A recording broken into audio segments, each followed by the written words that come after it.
بسم اللہ الرحمن الرحیم. ڈیئر ویورز، میں ڈاکٹر ریاض احمد ملک. آج جس طرح پچھلی ویڈیو کے اندر میں نے بتایا تھا کہ آج ہیئرنگ تھی لاہور ہائی کورٹ کے اندر، جو ایم ڈی کیٹ کے حوالے سے اسٹوڈنٹس نے ریٹ پٹیشن دائر کی تھی.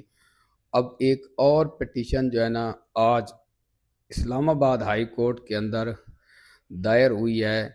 اسی ایم ڈی کیٹ کی 2023 اور 2024 کو جو ہے وہ چیلنج کیا گیا ہے اور کورٹ سے اپیل کی گئی ہے کہ جو ایڈمیشن پروسیس ہے اس کو روکا جائے، اس کے اوپر سٹے دیا جائے جب تک ریلیٹیو مارکنگ یا ایکویلنسی کا کوئی فارمولہ نہیں آتا.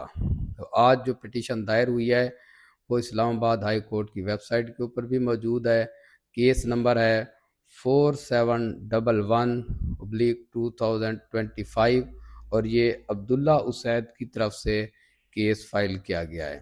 اس کو آنریبل جسٹس ارباب محمد طاہر صاحب سن رہے ہیں اور انہوں نے ارجنٹ بیسس کے اوپر اس کیس کو لیتے ہوئے کل 12 نومبر کو دوبارہ جو ہے نا بدھ کے دن دوبارہ اس کیس کو سننے کے لیے جو ہے وہ رکھا ہے ارجنٹ بیسس کے اوپر.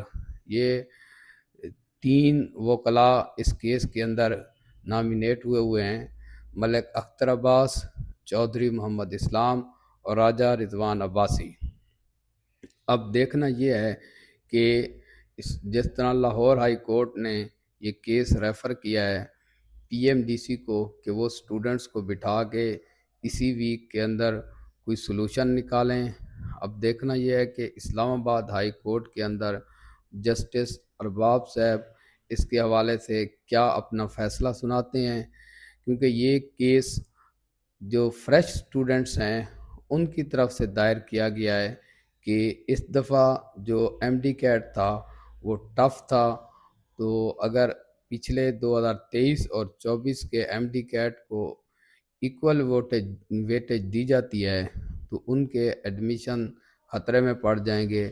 ان سٹوڈنٹس کی طرف سے پہلے لاہور ہائی کورٹ کا دروازہ کھٹکھٹایا گیا اور اب وہ جو ہے اسلام آباد ہائی کورٹ پہنچے ہیں.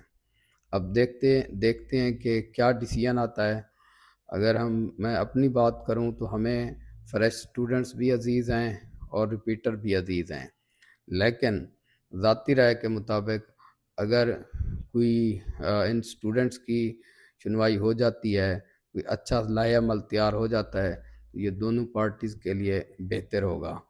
تو یہ کیس جو ہی اس کی کل اپڈیٹس آئیں گی انشاءاللہ ہم آپ کو اس کے بارے میں ضرور بتائیں گے کہ کیا اپڈیٹس ہیں اس کیس کی.